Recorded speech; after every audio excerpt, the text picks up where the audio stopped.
Hey, Sarah Michelle here. I think today let's talk about attachment styles.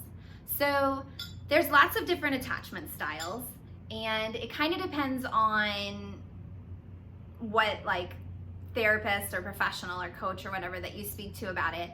I'm gonna teach you in a simple way, just because I find that it's super effective.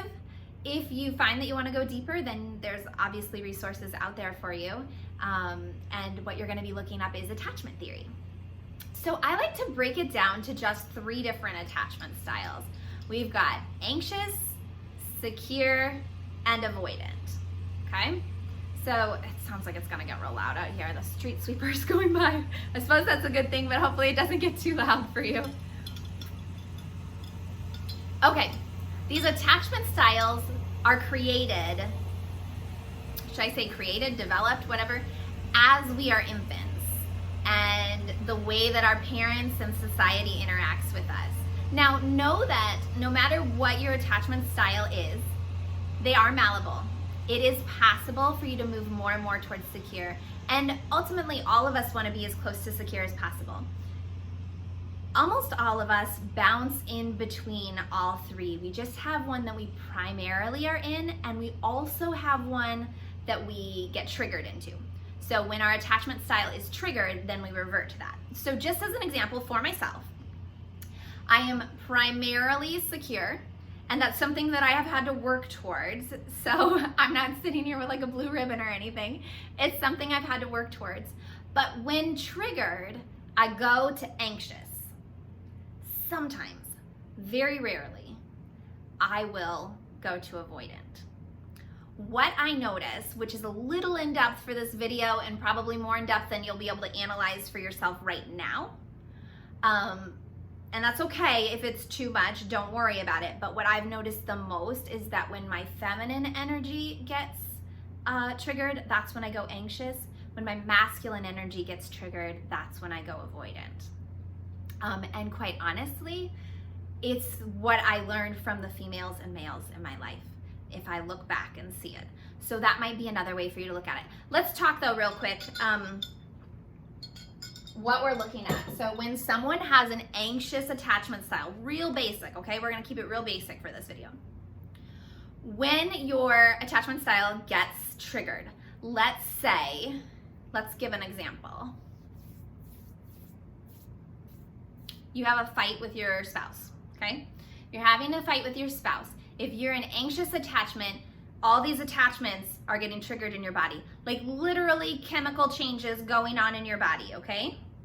That's why this is so strong and why it overrides our mind. Because on a physical level, we're fighting to survive.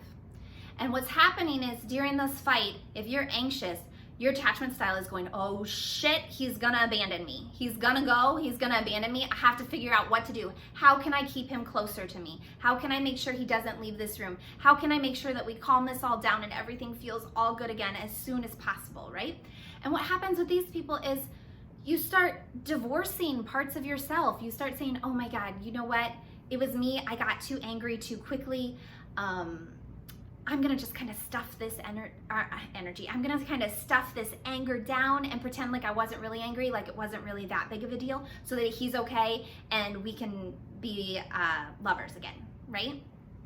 And that's an anxious attachment style. Now, if you get into a fight with your lover and you're secure and he's secure, you're gonna go,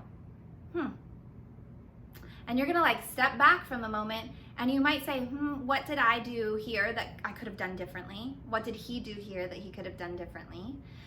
You might start thinking about like, what's his in this and what's yours in this, right? You're not gonna take on his energy. You're not gonna take on his beliefs. You're not gonna take on any of the words he's hurling at you or any of that, because you're gonna look at it and you're gonna recognize, no, this right here is my energy. All of that's his.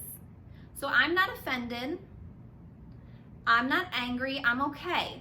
Like, yes, there's different feelings going through my body, but I'm okay. Because you know what? If we're meant to be together, we will work through this and we'll continue to have the conversation. Even if it's not in this moment, maybe we need to come back to it tomorrow. That's okay with me, because I know he loves me and I love him, and if we're meant to be together, this will work out. And that's secure. Now, avoidant when you get into the argument goes, oh shit, I'm feeling all these feelings and this doesn't feel good in my body, I have to get away, right?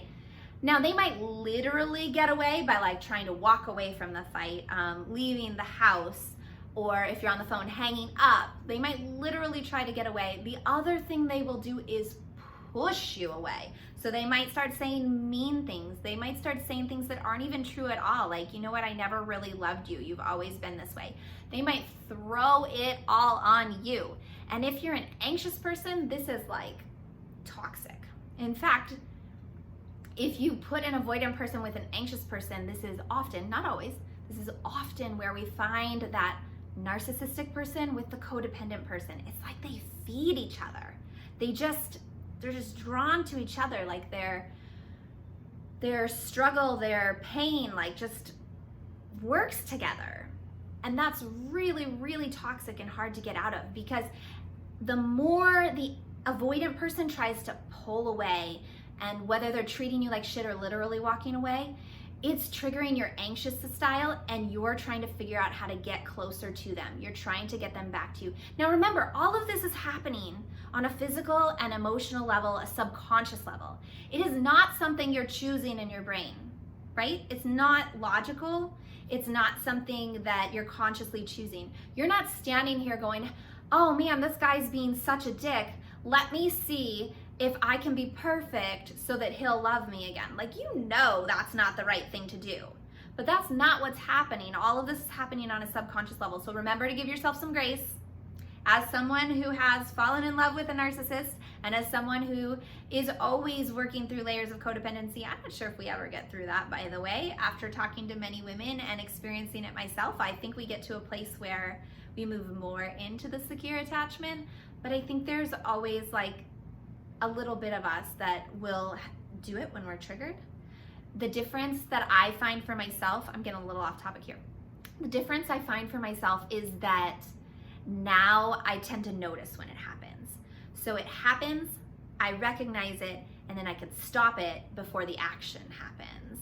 But it doesn't mean that the trigger doesn't still make me go,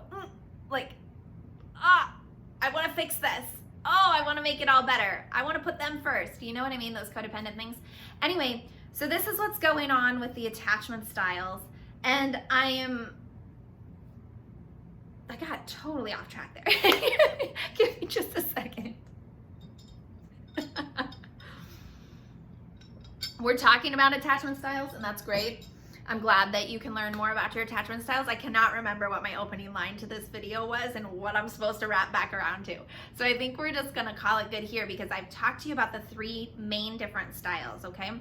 And just keep in mind that whether you're feeling like you're primarily anxious, primarily secure, or primarily avoidant, that we all kind of move through these.